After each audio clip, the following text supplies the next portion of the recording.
On June 29, 2026, Taiwanese prosecutors launched a coordinated raid across 12 locations, 6 private residences and the offices of 3 companies, including the Nasdaq-listed server giant Supermicro Computer. 2 days later, 2 of its employees were detained. The charge: smuggling Nvidia's most advanced AI chips into China. This was not an isolated incident. It was the visible edge of a much larger crisis, one that connects a tiny island of 23 million people to the entire future of artificial intelligence.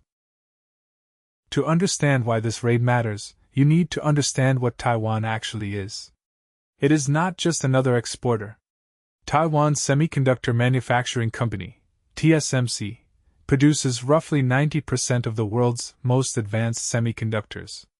It manufactures 99% of the chips used to train the world's most powerful artificial intelligence models.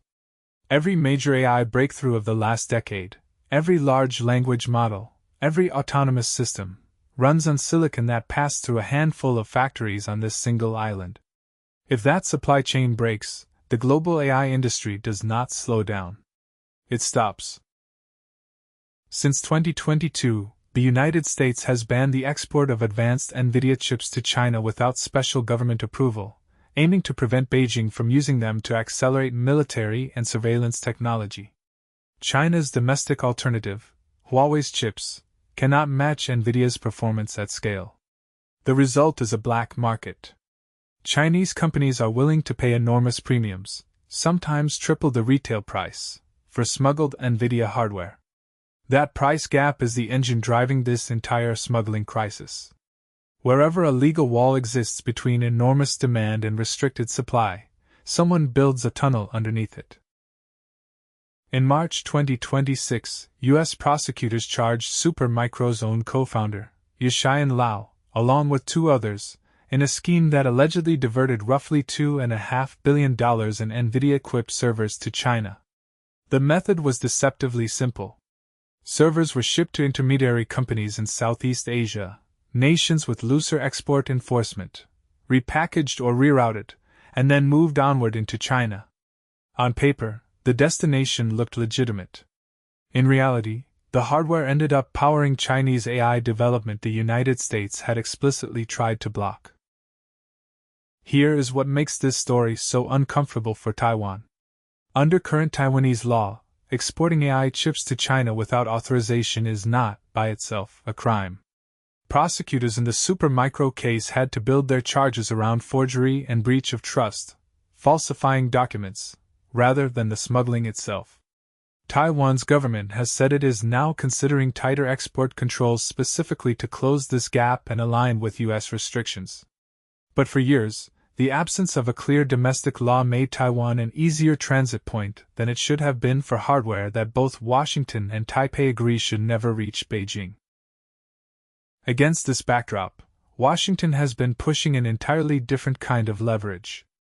In January 2026, the U.S. and Taiwan signed a trade framework committing $250 billion in direct investment from Taiwanese semiconductor firms into American soil, backed by a further $250 billion in credit guarantees.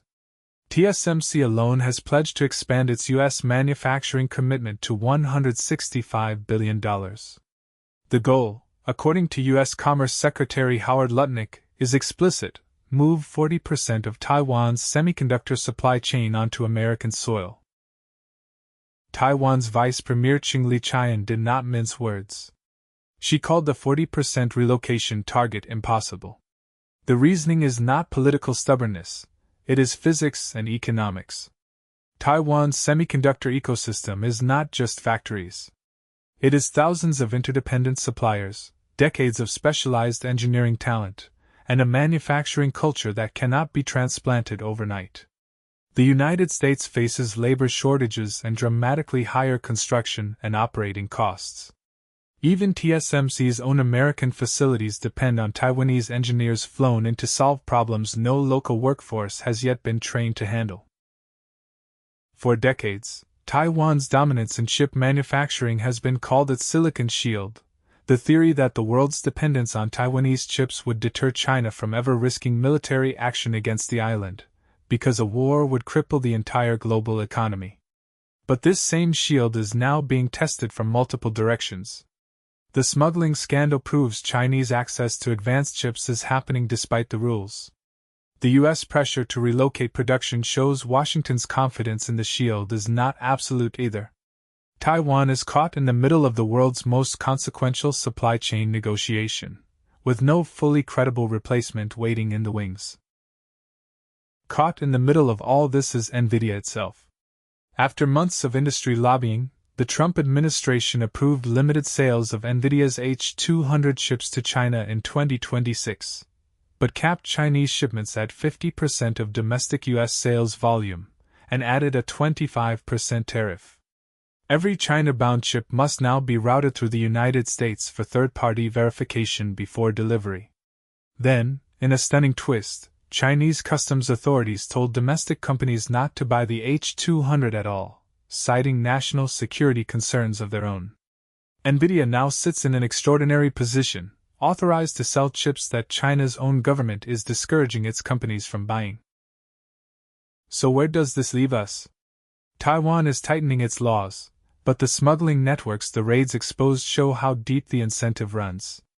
The United States wants 40% of the supply chain on its own soil, but Taiwan says that number is not realistic on any near-term timeline.